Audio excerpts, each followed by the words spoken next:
Hey guys, so this is going to be a quick guide into eating out and staying on track. Now, the whole goal behind this video is that you can eat out without going over your calories for potentially the week. That is the whole goal for this, is just to basically keep you on track and moving towards your body composition goals. So this is basically what we're going to cover in here, and I'm just going to move on to save time on this video. So calories are your choice at the end of the day. Are for whatever you want to do with them. I'm not here to judge. Obviously, some things are a bit worse than others, but I'm not here to judge. If you decide one day you want to have a Big Mac meal, that is fine. As long as it stays in alignment with your calories, perfect. Just track it as a Big Mac meal and not as a double cheeseburger. You're going to just basically stay a little bit more true to what the calories are to your MyFitnessPal, stay in alignment, but that is the whole goal. Understanding though, when you do go out, you are going to have an element of the scales are probably going to go up due to the fact that if you're having a higher carb meal, fat, maybe you didn't hit your protein target for the day, salts are going to be higher, and potentially you're going to hold a little bit of water, which is not fat, it is weight gain, but it's not fat gain. There's a massive difference between the two. So realizing that just because the scales go up doesn't mean that you have put on fat. It just means that your body is holding water, or it's holding a few extra carbohydrates. That is not fat, that is energy stores, and it's a bit of water. These things can come out of your body a lot easier than you can actually lose fat. For you to lose fat, you've got to go into a 3,500 calorie deficit. To put a pound of fat back on, you have to go into a 3,500 calorie surplus. Now, if you spent the week creating a 2,000 calorie surplus, you go to your maintenance calories, which let's just say is 2,000 calories. You're talking about you're going to have to blow the week completely out. You've got 4,000 calories there that you've got to eat in order to take yourself back to maintenance for that week. Then another 3,500 calories on top of that. So with quick maths, you're talking about having to go into 9,000 calories for that week for you to potentially put on fat. So you see how this is going to be so crucial. We might just take ourselves back to maintenance for a week if we do blow our calories, but what we're going to do is we're not going to put on fat. As long as we spend that little bit of time tracking, knowing that we're not blowing the week, and then basically it is what it is. If you are the sort of person who doesn't like to see the scales go up and it's going to affect you mentally, just give yourself a day or two. Just literally just let the body come back to normal, flush a little bit of the water out, the salts, carbohydrates, and just get back to the normal food you are, and the scale should be back in alignment with where you want to go. But one thing I would say is, if you do decide to do this sort of thing every single weekend, obviously, as you can imagine, it's not going to be advantageous for you hitting your body composition goals in the shortest pace possible, due to the fact that you are less in control of what's actually going into, especially when you go to certain restaurants. They can be very calorific for pretty much small meals. So, like, your Big Macs meals and stuff like that, you're not going to be the massively satiated for the amount of food that you get and the calories. So, what to avoid? Realistically, nothing. Anything's on the menu. What I would potentially say towards doing is, if you do go to, like, let's just say a little one-man band type of restaurant. Let's just say this is a Mexican. I'd just go on to like a big brand. So let's just say Staten High Street happens to have a Mexican restaurant. The all I'd do is, if I wanted nachos, I'd just go on somewhere like Chiquitos, have an idea of what the calories are, then just go onto MyFitnessPal, track it. This one happens to be, I think, like 5, 6, 700 calories. Then from there, all you're going to basically do is you're just going to track it as that. It won't be a million miles off, I promise you that. But also understand that just because what you consider is healthy doesn't necessarily mean it's low in calories. So while this is going to fill you up, you're going to have tons of fiber and things like that. What you can basically find is there's going to be like dressings. They want these things to taste nice. So it doesn't necessarily mean that this salad is less than this nacho dish. So just like make sure you have what you want. And if that is a salad, understand like the calories that are going to actually come from that. So don't demonize any food. You can have anything you want on this plan.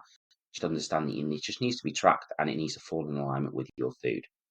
So just to give you an idea of how I would go to, like, say, let's just say a pub grub. So let's just say I have an 8-ounce steak. Obviously, you're going to put in whatever it is. If that's a 12-ounce rump steak, we're going to change that there. I would add maybe 20-ish, 25 grams of butter because that's probably what it was cooked in or basted in order to finish the thing.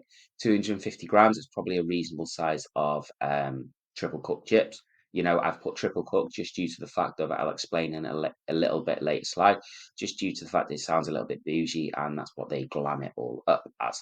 So what I would do then is I would probably have a pint, being honest. And then from there, all I'll do is I'd probably have peppercorn sauce to quite enjoy it. If you do decide that you have, like, say, for example, some onion rings, some broccoli, just add it in. That's how I would basically put a steak and meal in. I'd probably have some like broccoli or something, or like a garden veg with it. So, you know, like your broccoli, etc., that you get like on the side, which is going to basically keep me a little bit fuller after this meal. But as you can see, it's only 1,500 calories. Yes, that's a lot, but if I later on will explain how you can actually have something like this, stay on track and not blow everything out the water.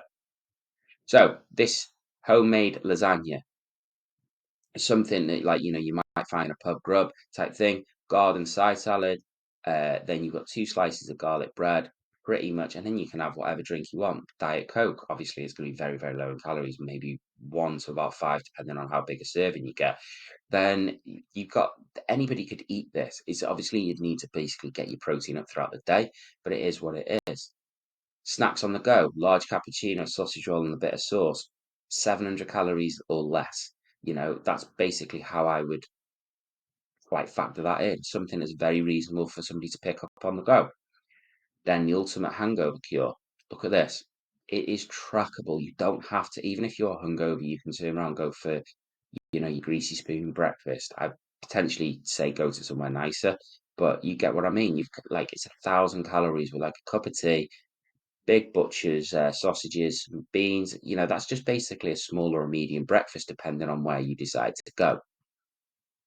So, like I said, anybody can do this. You can track anything you want at the end of the day. Just be honest with yourself. Yeah. And if it all goes out the window, just turn around and say, just ask, I'm here to help. So eyeballing, most foods now come out with a sizing guide, you know, small, medium, large, etc., whatever it is. Just be honest. If you have a large cappuccino, it's a large cappuccino. If you have a large fries, you have a large fries.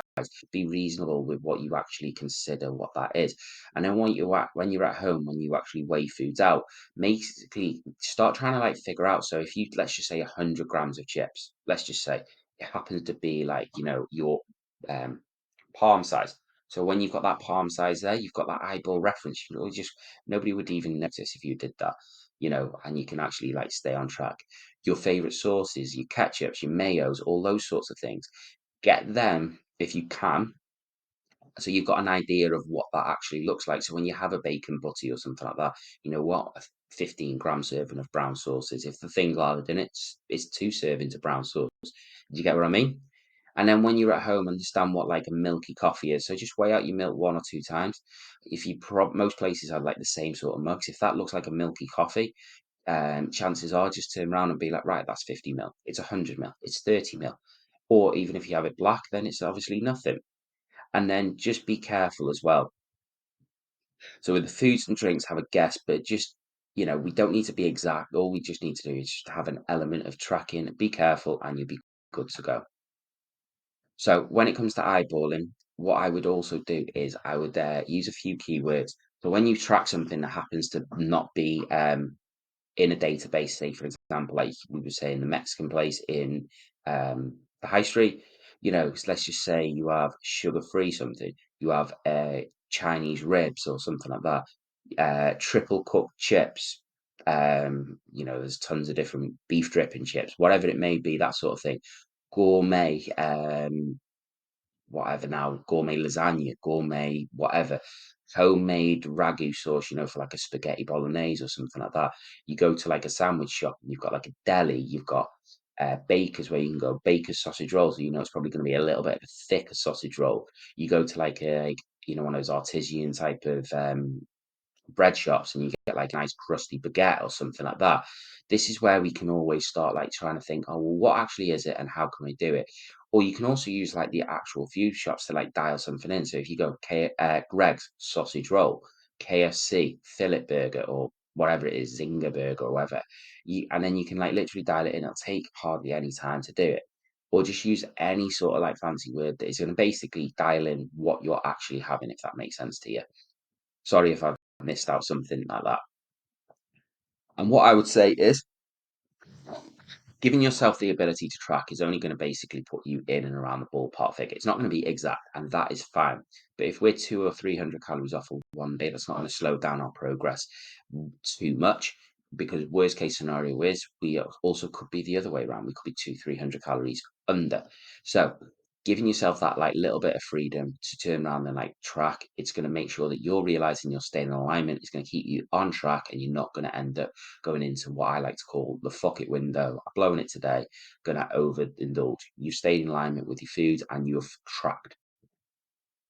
So in order to save up, now this is a little bit more technical, but what we're going to basically do is if you know you've got, let's just say, Auntie Betty's wedding on the weekend and you want potentially an extra 2,000 calories for whatever you see fit, wine, gin, beer, you name it, literally sausage rolls, pork pies, whatever it may be, you've got the calories there. It can be for anything you want. We've got these little tools we can use. So we've got banking, fasting, carb backloading, and macro backloading. So I'm going to explain a little bit what these things are. Banking, all this happens to be is depending on alignment with your food, you're going to bank up to, let's just say you want to save up 1,000 calories. Let's just say Monday to Friday, you save 200 calories per day. So if you're on 2,000 calories, you drop it down to 1,800 calories. Come Saturday, you have that extra 1,000 calories to play with. The higher your calorie goals, the more chance, more wiggle room you can buy yourself here. But the chances are there's more food that you can actually absorb because you're obviously like a bigger person, if that makes sense to you. Fasting. This is massively overrated, but basically all this is you push back the window of you eating to a later point in the day. So let's just say you wake up 9 o'clock, you maybe wake up in the morning, you don't eat anything till 12 o'clock or 4 o'clock, whenever you want that. And then you've got the majority of your calories in and around when you want to. Just understand you're going to obviously be feeling hungry, but there isn't this massive thing with fasting. It's just pushing back the window of when you eat and when you have your calories. Finally, backloading. Now, calorie and carb backloading. All this basically means is it's a little bit like fasting, but what you basically do is you take your protein and you actually start having it. So let's just say you, for example, have like a high protein breakfast. Now, as horrible as it sounds, you can have things like an egg white omelette with a bit of bacon on the side, like medallions or something, and literally just turn around maybe like a whole egg, so you've got like some sort of enjoyment out of it. And you can basically start chipping away. Have a protein shake, something like that, and then basically, as you can see, you're backloading your carbohydrates and your fat, which is your macros, for later on in the day. So you're going to stay in alignment with your foods, but what you're going to do is you're going to chip away at that protein goal. Now, this is the one that I like the most due to the fact of if you're just going to stay in alignment with your food for the day, you just want to go out and have a meal, you know full well in advance that you've checked out the menu and you think, you know what, I'm having that steak and chips. I've got 2,000 calories to play with. So you wake up in the morning, you have a little bit of protein. What that's going to do is that's going to kickstart what's called protein synthesis, which is going to start repairing you after your workout. So it's getting that repairing going of your muscles. It's also going to have something in your stomach. So you've got some sort of like, something in your stomach to weigh you down rather than just relying on coffee and water. And also, you're going to basically just start like eating healthier. Now you can do this if you start having things like a really low cal salad, a really and have a bit of chicken.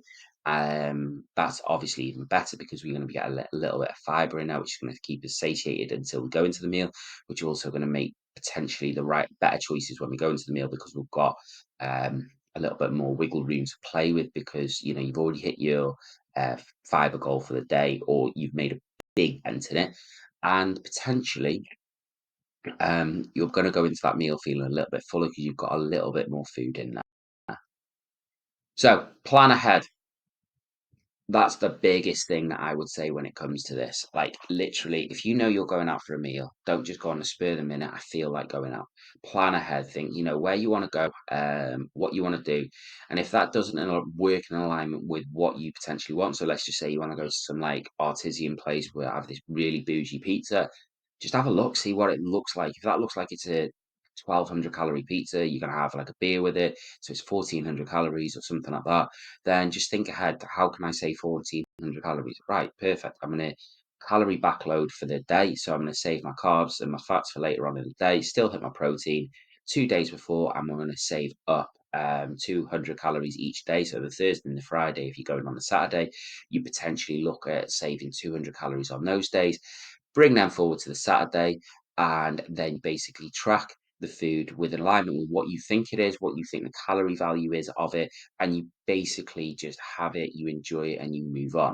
If you don't want to step on the scales for the next couple of days, that is what it is, but you're going to basically be staying in alignment. You're going to stay on track. Do you know what I mean? Be honest with like what you're actually doing, and that's going to lead you to the best results possible. And finally, don't panic. If you happen to go a little bit bougie, get a little bit, drunk, hungover, you've had a doner kebab, whatever it may be, don't panic. The key to this is you moving on as quickly as possible. I've been there, done it before. I've been exactly where you are. I'm here to help. Use me for what it is. I am not, your coach for I'm your coach for a reason. Just use me. I want to help you. I want your best success. So please, please, please, if you're unsure of something, ping us a quick voice note, ping us a message. Just turn around and say, "What do you think this is?" Even if like, I've had lads message me in advance with their menus. What do you think this would be a good choice? And we just basically hash it out, mate. If I just send you a quick voice note saying, "You know what, having that 2,000 calorie mixed grill looks really, really nice, but do you need it?" No. Then what about we just have the steak and chips for like 1,200 calories. Sound perfect. You get what I mean? This is a team effort. If you are unsure on something, let me know and I can help you out in the best way possible. So hopefully this helps you. Hopefully I haven't destroyed too much of your time, but hopefully this gives you an insight on how you can actually eat out and actually not blow absolutely everything.